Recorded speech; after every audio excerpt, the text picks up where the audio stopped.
Vamos ler esse versículo aí do Salmo 126, versículo 3. Vamos lá? Sim, coisas grandiosas fez o Senhor por nós, por isso estamos alegres. Amém. Pode passar o próximo slide. Queria falar nessa noite, compartilhar com os irmãos esse dia tão festivo. Embora não seja dia 12 hoje, mas nós comemoramos nesse mês os 18 anos de organização na nossa igreja, e revisitando os documentos antigos, eu pude ver ali no estatuto aquilo que sempre foi um princípio de Pedras Vivas, e pode passar, e eu gostaria de relembrar com vocês aquilo que no dia 12 de junho de 1999, 82 irmãos reunidos para organizar Pedras Vivas.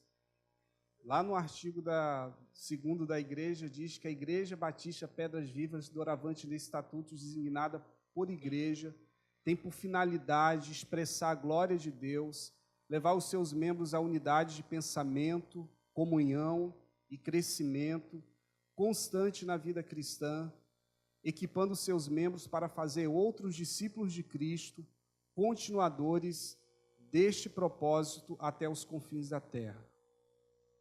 Essa foi a finalidade que aqueles irmãos da PIB de Curitiba vieram organizar uma igreja aqui em Joinville, para que nós dessemos continuidade àquilo que Jesus há 2000 anos fez com aqueles 12 homens limitados, falhos, humanos como nós, para dar continuidade a essa missão de fazer discípulos à imagem de Cristo Jesus. E 18 anos depois, a gente está aqui, querendo avançar e aperfeiçoar aquilo que um dia foi começado. Passa o próximo aí. Embora eu não goste nem de matemática, mas eu tentei fazer ali alguma projeção daquilo que Deus já fez e daquilo que ainda Deus pode e deseja realizar por meio da sua vida, por meio da minha vida, dessa geração que faz parte de Pedras Vivas hoje. Nós éramos 82 membros em 99, firmando esse compromisso e registrando até em cartório, né? Coisa de batista. A média foi de 11 membros a cada ano, até chegarmos hoje a 200 membros aqui na igreja. Se cada membro comprometido com esse princípio de levar um discípulo, levar 2 anos, cada um de nós, 2 anos para termos um discípulo, em 2020 nós teremos 800 membros aqui na igreja. E Deus tem colocado no coração da liderança dessa igreja de nós alcançarmos 1% de Joinville para Cristo. Se depender de você e de mim, nós vamos avançar ou vamos recuar? Nós vamos avançar. Irmãos, 2 anos para fazer um discípulo. Em 3 anos e meio, nós podemos estar celebrando aqui outras frentes de trabalho sendo abertas. Tem o Morro do Meio, que já está se consolidando esse trabalho. E outras frentes de trabalho podem ser abertas ainda na nossa cidade a partir dos pequenos grupos. E esse é o desejo do coração de Deus, de continuar avançando aqui em Joinville para a glória do Senhor. Amém? Então, vencendo os obstáculos para servir a Deus. Queria pensar essa noite isso com os irmãos. Eu não gosto muito da palavra obstáculo, eu gosto mais da palavra desafio. Mas existem alguns obstáculos, alguns limites, alguns desafios que nós precisamos vencer na nossa vida diária para fazer valer não a nossa vontade, mas a vontade de Deus. Todos nós somos limitados. Todos temos empecilhos a vencer, manias, modos de pensar, de agir, que nos prejudicam a nós e mesmo a outras pessoas. E para tanto nós precisamos, meus irmãos, da intervenção do Espírito Santo de Deus para aperfeiçoar em nós o caráter de Jesus. E a gente é contaminado pelo mundo o tempo todo. Muitos querem mandar, mas são poucos os que querem servir. E nós temos inúmeros limites a serem vencidos, talvez o limite do nosso orgulho, talvez o limite da nossa vaidade, talvez um obstáculo para concretizar a vontade de Deus seja o medo que precisa ser vencido, a nossa timidez, talvez a nossa autossuficiência, obstáculos que impedem a gente de sermos instrumentos de Deus para alcançar o propósito de Deus, que um grupo de irmãos estabeleceram há 18 anos aqui nessa cidade. E confiados nisso, nós precisamos seguir este objetivo e é desejo do nosso coração de não se desviar dele. E eu pergunto, qual é o plano de Deus para a sua vida? Qual o plano de Deus de serviço em Pedras Vivas para esse tempo? Certamente nós estamos aqui para fazer volume, é um hall de membros de uma igreja. Nós queremos avançar, continuar encarando esse desafio como prioridade na nossa caminhada com Deus. Mas para isso a gente precisa vencer alguns obstáculos. O próximo slide tem um versículo muito interessante, quando Paulo apóstolo exorta a Timóteo, seu filho na fé, seu RD, seu discípulo. Ele disse: procura apresentar-te a Deus aprovado. Ninguém aqui casa pensando no divórcio. Ninguém aqui de nós começa um empreendimento pensando no fracasso. Nenhum de nós começa uma caminhada com Deus pensando em ficar no meio da jornada. Todos nós queremos sucesso, êxito naquele empreendimento que nós fazemos. Nós temos muitas expectativas e pedimos e desejamos que Deus nos abençoe em todas elas. Mas também Deus tem expectativa ao teu respeito, Deus tem expectativa ao meu respeito quando Ele deu Jesus, seu Filho, para morrer naquele lugar e para que aquilo que Ele começou com 12 homens possa ser concluído ou continuado na sua e na minha vida. Procura, Timóteo, apresentar-te a Deus aprovado. Isso, meus irmãos, vai demandar da gente um esforço contínuo, porque ninguém deseja ser reprovado naquilo que faz. A nossa vida cristã também nós precisamos nos esforçar para encarnar os valores de Jesus, nos apresentando diante de Deus com a nossa consciência limpa pela palavra. E uma pergunta: existe alguma coisa na sua e na minha vida que nós podemos melhorar, que nós precisamos melhorar para nos apresentar a Deus de modo correto, de modo em que nós possamos ser aprovados? E por fim eu vou no primeiro desafio que nós precisamos transpor para que nós possamos servir melhor ao Senhor. O primeiro desafio está, e eu queria ler com vocês o que está lá em João capítulo 6, a partir do versículo 8. Diz assim: então um dos discípulos, André, irmão de Simão Pedro, disse: está aqui um menino que tem 5 pães de cevada e 2 peixinhos, mas o que é isso para tanta gente? Jesus disse: digam a todos que se sentem no chão. Então todos se sentaram. Havia muita grama naquele lugar. Estava ali quase 5.000 homens. Em seguida, Jesus pegou os pães, deu graças a Deus e os repartiu com todos, e fez o mesmo com os peixes, e todos comeram à vontade. Que é 5 pães e 2 peixinhos para quase 20.000 pessoas. Todas as pessoas, todos ali estavam perdidos, absolutamente desorientados, sem opção do que fazer e como fazer. Os discípulos queriam que o povo fosse embora, pois eles não vislumbravam uma solução para alimentar uma quantidade grande de pessoas. Eles não tinham recursos financeiros. Quantos de vocês também na vida já se sentiu assim também desorientado, se sentiu sem saber o que fazer, que decisão tomar? E, meus irmãos, Jesus sempre tem um plano. O que Ele espera é que a gente se movimente para que o milagre aconteça. O primeiro obstáculo que precisamos enfrentar é confiar que Jesus sempre tem um plano, que a palavra última é do Senhor, de que o problema não é maior do que aquele que pode solucionar os problemas. Os discípulos, eles se movimentaram buscando quem pudesse doar alguma coisa. O menino se movimentou doando o que ele tinha. E eu entendo que nesse texto o Senhor nos ensina que o milagre só acontece quando é fruto da nossa disponibilidade para podermos ajudar. O milagre só aconteceu fruto da disponibilidade daquele garoto em ajudar. Se todos ficassem parados, estariam até agora esperando o milagre. Todo mundo ia para casa frustrado, com fome, mesmo tendo Jesus ao seu lado. Precisamos levantar e agir na confiança de que Jesus, através da minha iniciativa, realizará um grande milagre. Jesus já nos deu condições suficientes para vencer as demandas, os problemas da vida.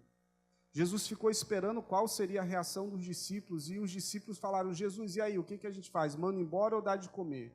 E Jesus falou: essa responsabilidade é de vocês, vocês vão dar essa multidão o que comer. Importante, meus irmãos, destacar que, embora não fosse suficiente, aquele menino entregou tudo o que ele tinha nas mãos de Jesus. Sempre haverá alguma coisa na sua vida, na minha vida, que nós podemos dar para Jesus, por menor que seja. Quando o pouco está nas mãos de Jesus, há multiplicação. O que eu quero dizer com isso, nós podemos parecer tão poucos em Joinville, mas se nós nos colocarmos à disposição de Jesus, nós veremos uma multiplicação que vai alcançar e abençoar milhares de pessoas na nossa cidade. Você crê nisso? Amém? Nós precisamos nos colocar na disposição, nas mãos do Senhor. Aquele menino, na sua simplicidade, ele viu o milagre de Deus, porque ele acreditava e confiava que Jesus sempre tem um plano. O que nós precisamos entregar nas mãos milagrosas de Jesus nessa noite? Talvez a sua fé seja pequena, a sua confiança seja fraca.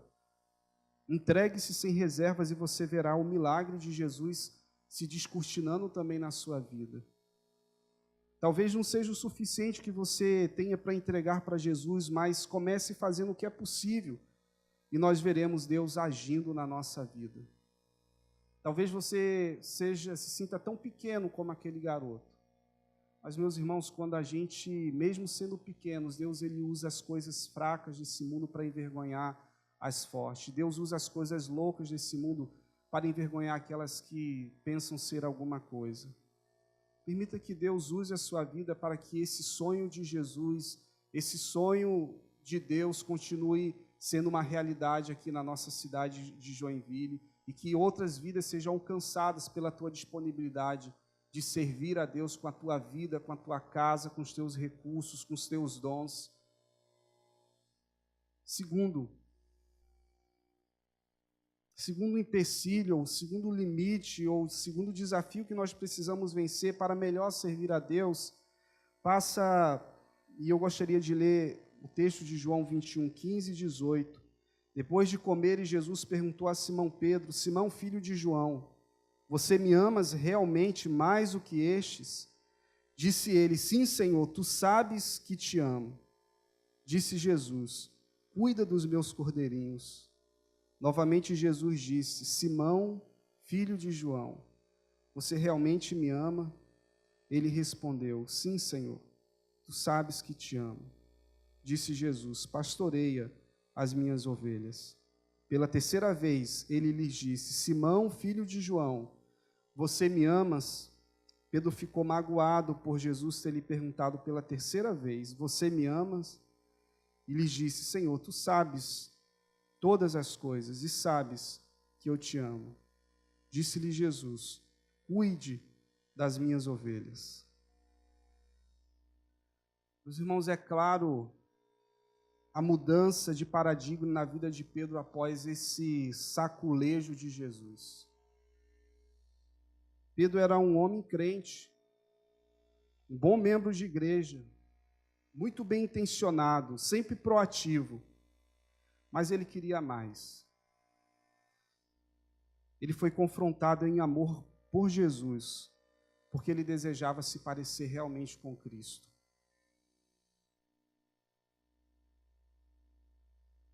Não podemos ser perfeitos, mas nós devemos ser exemplos. Porque o mundo só vai conhecer o amor de Deus através de exemplos reais. O mundo não conhece a Deus, o mundo conhece a gente, pessoas. E pessoas abençoam pessoas. Deus usa pessoas para que pessoas alcancem pessoas para Cristo. Parece redundante, mas é esse o fato. Deus usou os discípulos para que outros fossem alcançados.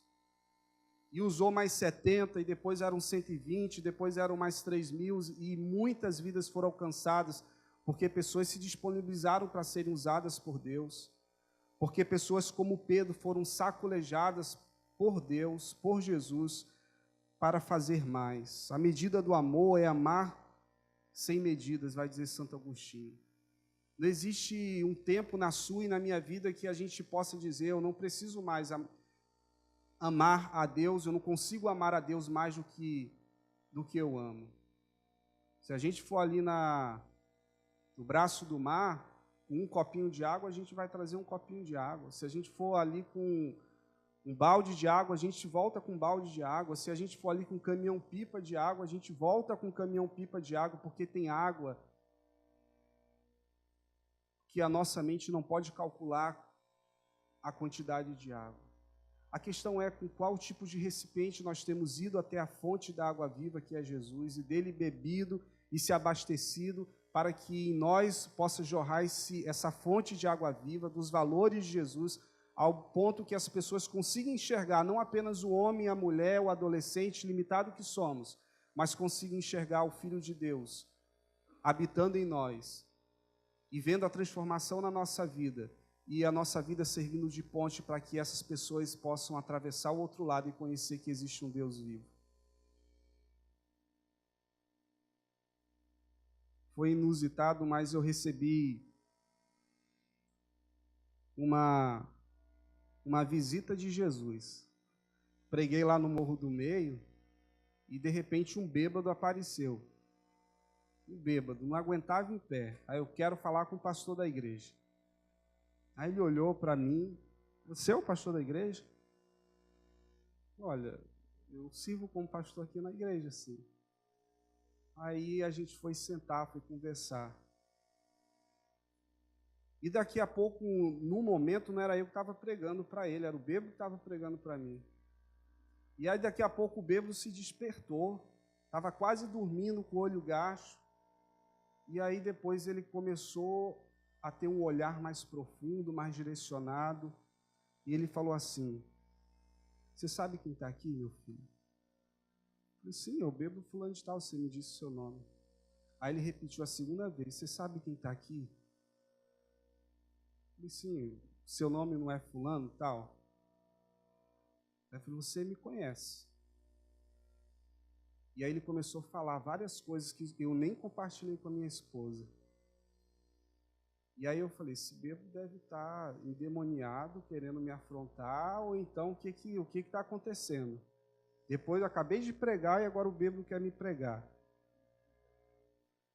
E aquele homem começou a falar, meus irmãos, coisas que só eu e Deus sabia. E aí depois eu comecei a me justificar e refutar tudo que ele falava. Aí ele bateu assim: cara, tu é bom, hein? Tu é muito bom, hein? Você sabe quem está aqui? Aí depois eu não tive jeito. Eu falei: realmente eu preciso da graça de Deus. E também eu falei tudo aquilo que ele falou que era uma verdade. Eu falei, depois ele tocou em mim e falou: eu vim aqui porque eu precisava ouvir isso de você. Eu precisava saber se realmente você me ama. E aí depois o bêbado voltou a ser bêbado. E depois eu fiquei, meu Deus, esse homem foi Jesus ou foi o diabo que estava falando comigo? Está difícil de entender. Eu tinha mandado na tarde seguinte um WhatsApp para o meu irmão, uma foto do meu avô. Eu nunca tinha feito isso, não sei porquê, eu nem sei por que eu mandei aquela foto. E aí meu irmão falou, dá saudade de vez em quando, né? Aí eu respondi só sim.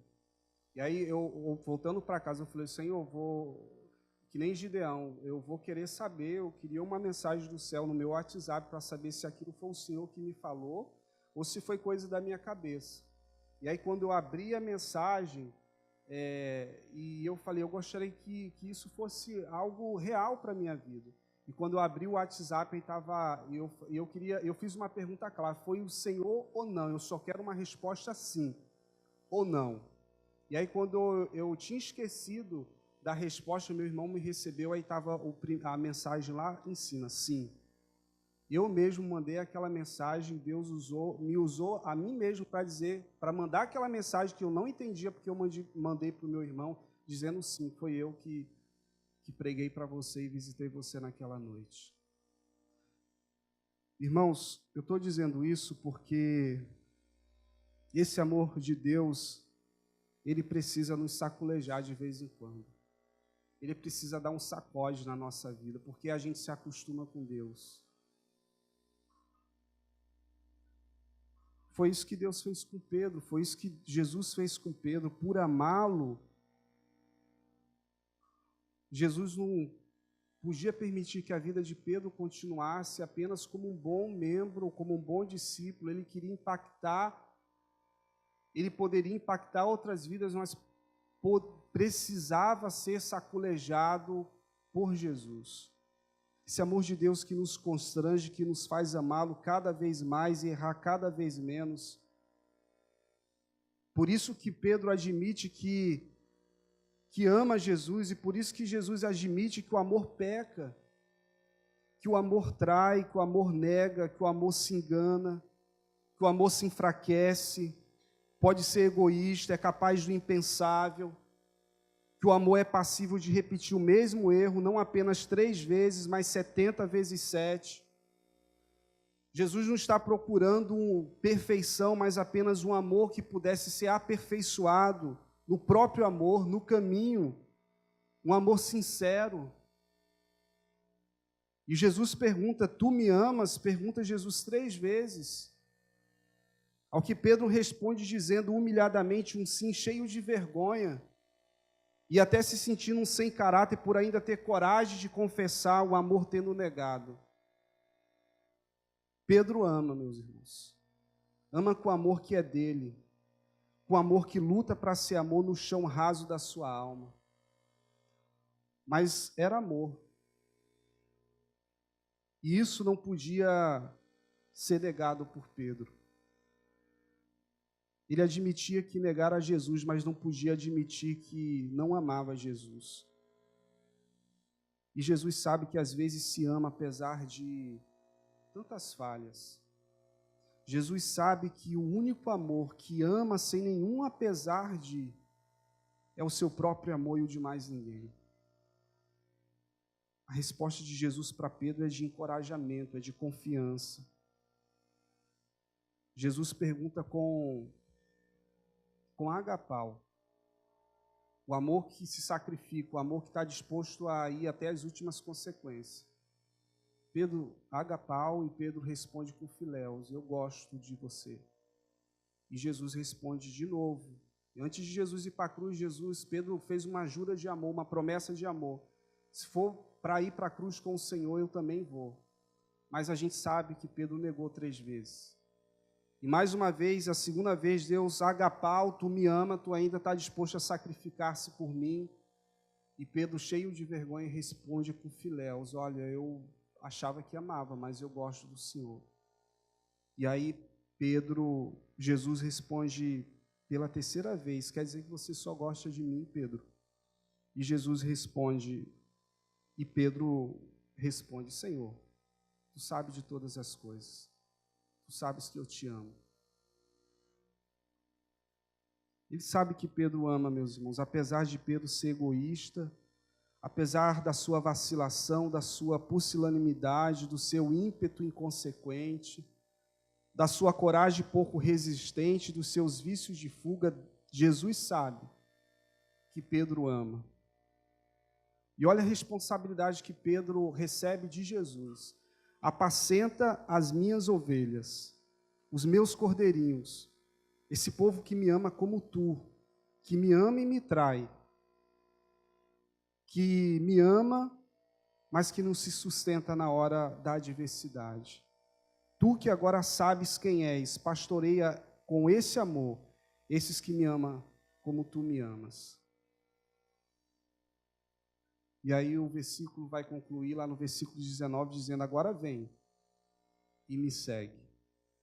Nós só estaremos aptos para, de fato, seguir Jesus quando, de fato, nós renunciarmos o nosso pretenso amor perfeito, do amor que não erra, do amor fingido, do amor maquiado pela religiosidade, do amor adestrado, do amor de faz de conta, do amor de finais de semana.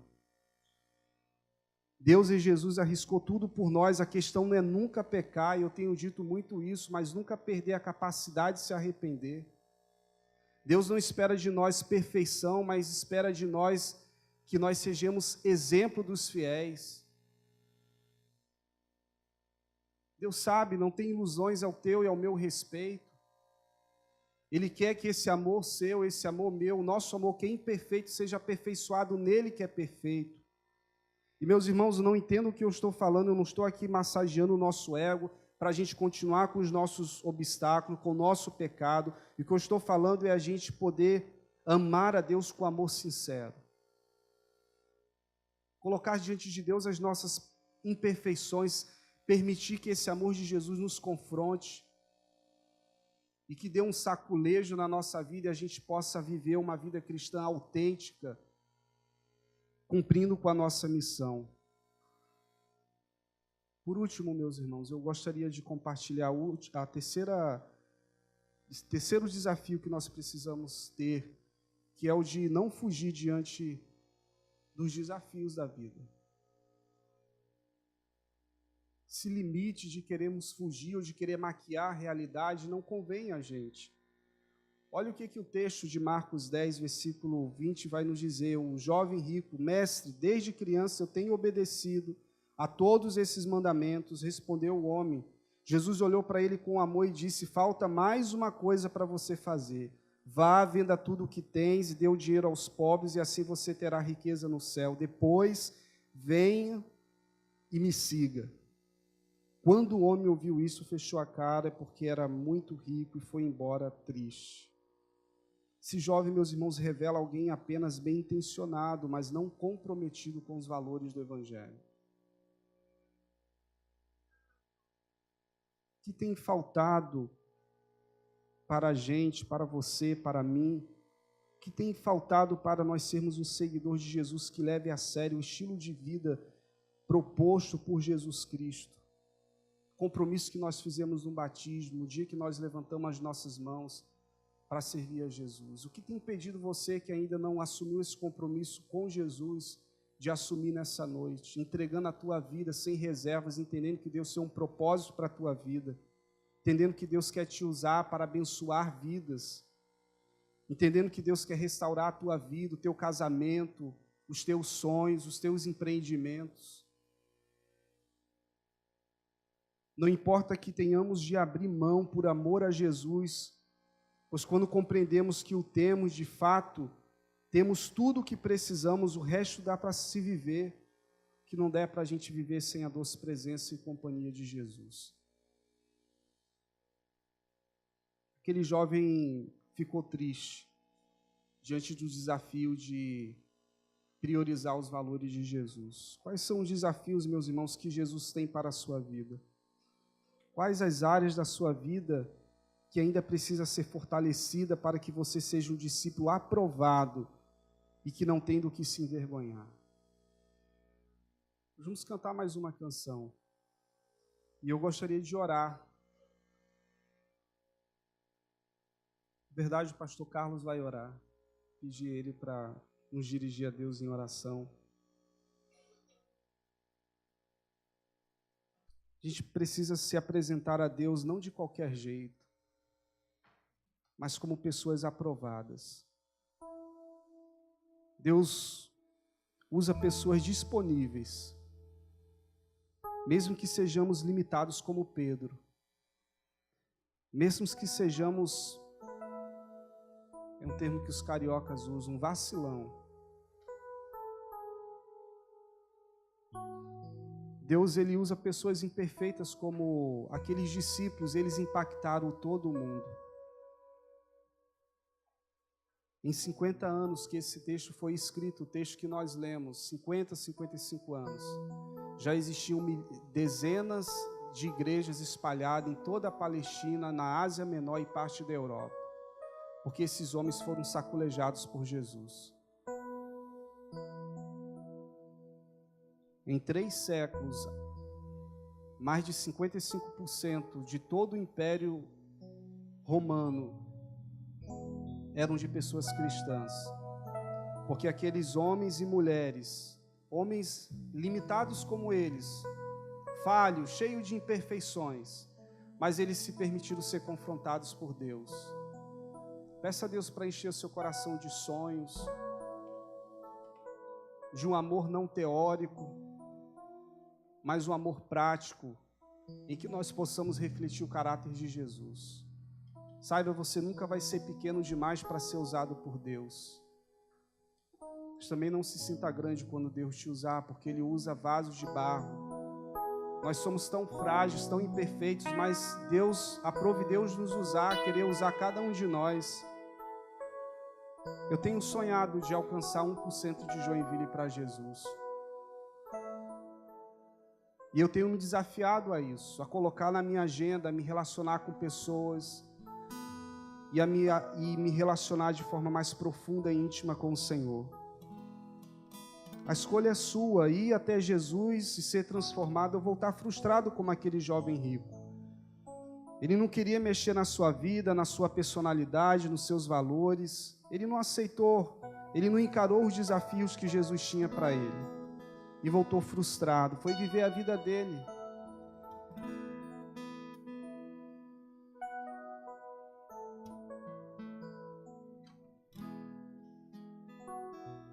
Que Deus possa encher o nosso coração de esperança, que Deus possa renovar a nossa fé. Esse é o desejo do coração de Jesus, para que assim como Pedro, mesmo convertido, mas estava apenas existindo entre os seguidores de Jesus, Pedro queria fazer a diferença. E mesmo homem letrado, semi-analfabeto, ele foi um homem ousado. Ele levou numa única mensagem mais de 3.000 pessoas para Jesus. Ele implantou igrejas, ele batizou muitas pessoas, ele entendeu e ele assumiu a responsabilidade do reino de Deus. Coloque isso no seu coração. Deus, usa a minha vida também, assim como o Senhor usou Pedro, cheio de limitação. Usa a minha vida também. Assim como o Senhor usou aquele garotinho para abençoar milhares de pessoas, usa a minha vida também para que essa multiplicação de Deus seja algo que eu possa dizer, eu fiz parte desse projeto de Deus. Queria que a gente pudesse orar pedindo isso a Deus, se esse é o desejo do teu coração. Você que ainda não entregou tua vida a Jesus, quantos obstáculos você precisa transpor, vencer, Jesus está à tua disposição nessa noite, e Ele quer fazer com que a sua vida tenha sentido, que a tua vida possa desfrutar de todas as promessas que um dia Jesus nos deu.